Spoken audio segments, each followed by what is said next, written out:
Berhenti bicara tentang masa lalu. Saatnya menatap masa depan. Bersama Ishak Rafiq, Direktur Eksekutif Masa Depan Institut.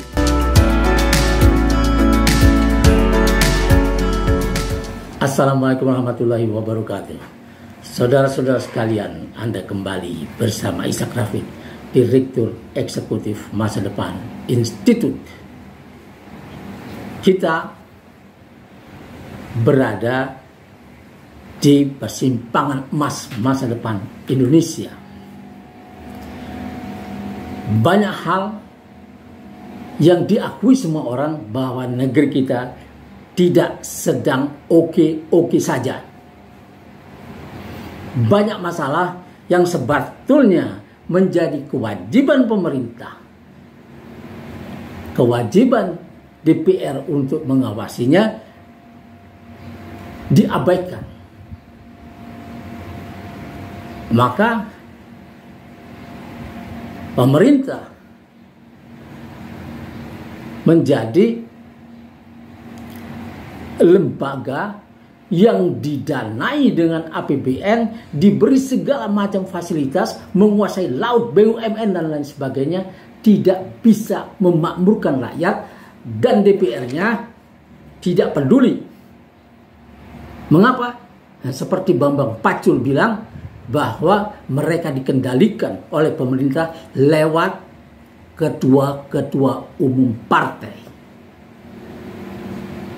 Di atas semua itu ada oligarki, ada konglomerat besar, seenggaknya ada 30, bersama anak-anaknya dan orang-orang kaum intelektual yang mendukungnya secara intelektual, hukum dan lain sebagainya, ya, melumpuhkan, ya, eksekutif dan legislatif. Kadang-kadang dengan kemampuan uangnya yang luar biasa dan para pendukungnya dari kalangan mantan aktivis, mantan alumni perguruan tinggi, ya, yang sudah lama di birokrasi, punya pengalaman yang luar biasa, punya jaringan yang luar biasa di birokrasi, memudahkan konglomerat ini juga mengendalikan kehakiman. Jadi tiga ini yang dalam trias politika harus dipisahkan, bersatu dalam genggaman oligarki. Siapa oligarki? Konglomerat besar yang berminat mengendalikan politik, eksekutif, legislatif, yudikatif. Selama mereka tidak berminat untuk hal-hal seperti ini, mereka cuma menjadi orang kaya saja yang bisa ramah juga sama kita. Tapi kejadian di Rempang, perampasan tanah-tanah, ulayat dan lain sebagainya, yang untuk sebuah pabrik kaca Tommy Winata bisa mengerahkan, ya, mengerahkan tentara, panglima TNI sampai mau memiting rakyat yang protes, bisa mengarahkan Kapolri dan birokrasi di daerah itu. Kemudian ditambah dengan buset RP, influencer yang tidak punya ideologi ini, membuat keadaan yang sebetulnya tidak menyenangkan dimanipulasi menjadi keadaan yang seolah-olah kita bertambah kaya. Padahal tanah-tanah mereka, tanah-tanah yang mengandung tambang mineral dan lain sebagainya, dan daerah-daerah strategis terancam direbut dengan legal lewat undang-undang Omnibus Law Cipta Kerja itu. Nah, sekarang saya mau mengajak Anda bicara, ya, tidak ada urusan dengan Pilpres. Ya, kita akan memasuki Undang-Undang Dasar 45.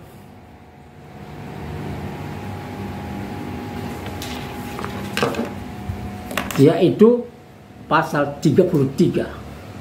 Jadi ini ada dalam bab 14 perekonomian nasional dan kesejahteraan sosial. pasal 33 ini ayat 1-nya bicara tentang perekonomian disusun sebagai usaha bersama berdasar atas asas kekeluargaan. Jadi koperasi duluan, bukan koperasi harus mencari tempat di negeri ini. Yang diutamakan oleh pemerintah, birokrasi, departemen kehutanan, departemen tenaga kerja, departemen pendidikan dan lain sebagainya adalah PT, bukan koperasi. Nah, ini harus ada jalan memperbaiki keadaan ini sehingga koperasi bisa menjadi sokong guru ekonomi Indonesia. PT dan lain sebagainya, ya mari bersaing, tapi jangan dihancurkan oleh birokrasi. Memang koperasi, saya pernah ngomong sama Teten, ya, koperasi itu syaratnya terlalu berat. Minimal 20 orang harus menjadi pendirinya. Sehingga orang-orang yang sebetulnya tidak berminat dalam usaha tersebut dimasukkan agar penuh 20 itu. Dan saya bilang kepada Menkop Teten Mas Dukin, memang teman lama, bahwa itu harus dikurangi. Cukup 9 saja. Supaya ini bisa jalan. Supaya orang-orang yang berminat saja yang ikut. Nah, itu satu. Ayat 2-nya, cabang-cabang produksi yang penting bagi negara dan yang menguasai hajat hidup orang banyak dikuasai oleh negara. Ini dilanggar habis-habisan bertahun-tahun. Dan 9 tahun terakhir lebih parah. Sehingga kita melihat, ya, cabang-cabang produksi yang penting ini bagi negara dan menguasai hajat hidup orang banyak dikuasai oleh negara. Kita tahu apa itu. PLN, air,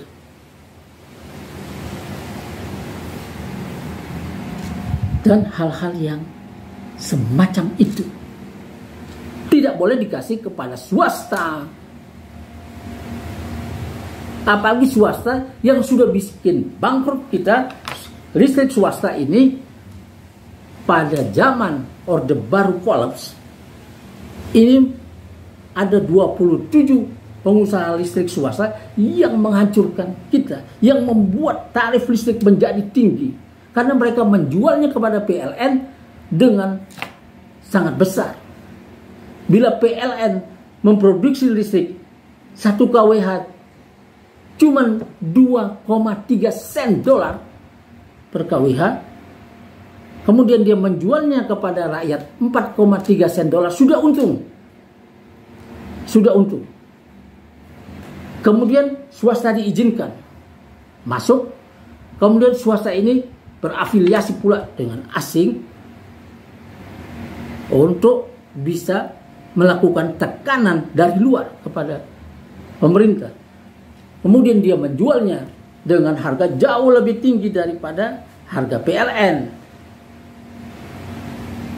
Maka ada yang menjual 5,7 sen dolar per kWh sampai kepada 8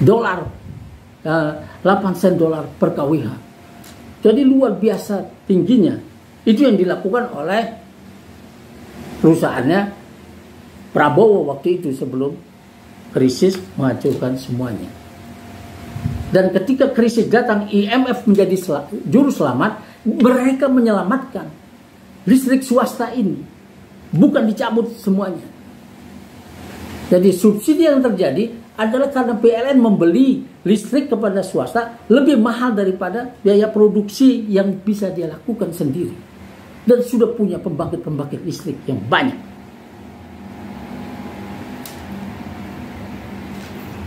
9 tahun terakhir kita melihat keadaan lebih parah karena pemerintah menaikkan dulu harga listrik swasta itu menjadi 11 sen dolar per kWh untuk menarik minat investor.